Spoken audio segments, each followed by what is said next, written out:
Jika kalian terlanjur memiliki pinjaman di pinjol ilegal, hal itu bisa kalian atasi dengan menerapkan cara-cara berikut ini.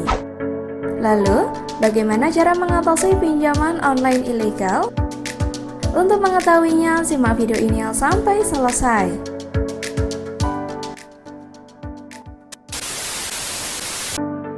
Hai sahabat Fancy, balik lagi bareng Mimin di channel Fancy Labs. Bagaimana kabar kalian hari ini? Semoga senantiasa diberi kesehatan dan kelancaran dalam segala urusan, serta dimudahkan dalam mencari solusi di setiap masalah, khususnya terkait finansial.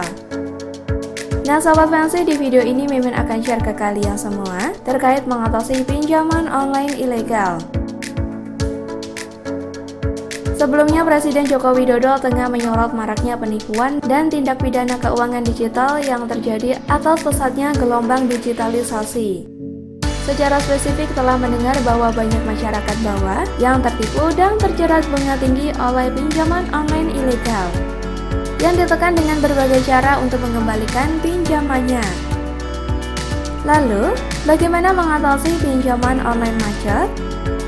Dan bagaimana juga cara mengatasi pinjaman online yang menumpuk?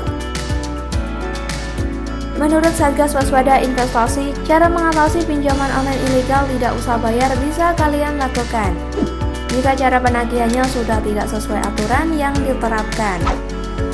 Kalian bisa melaporkan pinjol ilegal tersebut ke OJK dan pihak kepolisian. Cara ini juga bisa kalian terapkan untuk mengatasi teror pinjaman online yang sangat mengganggu, bahkan tak jarang merugikan kita. Mengatasi DC pinjaman online memang bukan perkara yang mudah.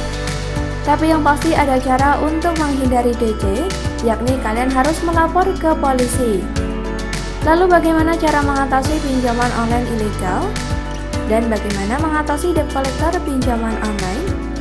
Untuk mengetahuinya, simak video ini sampai selesai. Satgas Waspada Investasi menyarankan kalian sebagai peminjam melakukan 5 langkah berikut ini untuk mengatasi pinjaman online ilegal. 1. Segera lunasi. Kedua, laporkan kepada Satgas Waspada Investasi dan kepolisian. 3. Apabila memiliki keterbatasan kemampuan untuk membayar, ajukan perjanjian berupa pengurangan bunga, perpanjangan jangka waktu, penghapusan denda, dan lain-lain. 4. Apabila sudah jatuh tempo dan tidak mampu membayar, maka hentikan upaya mencari pinjaman baru untuk membayar pinjaman lama. 5. Apabila sudah mendapatkan penagihan tidak beretika, seperti teror, intimidasi, dan pelecehan, maka kalian harus blokir semua nomor kontak yang mengirim teror. Berikutnya, beritahu kepada seluruh kontak di HP kalian bahwa apabila mendapatkan pesan tentang pinjaman online ilegal agar diabaikan. Dan yang ketiga, segera lapor kepada polisi. Dan yang keempat, lampirkan laporan polisi ke kontak penagih yang masih muncul.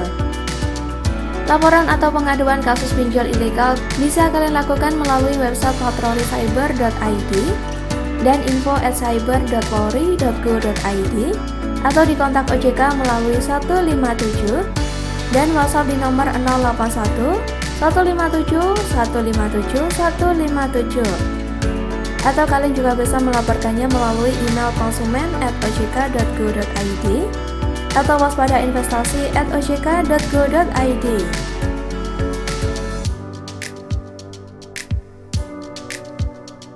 Sahabat Fancy, berikut tadi tentang mengatasi pinjaman online ilegal.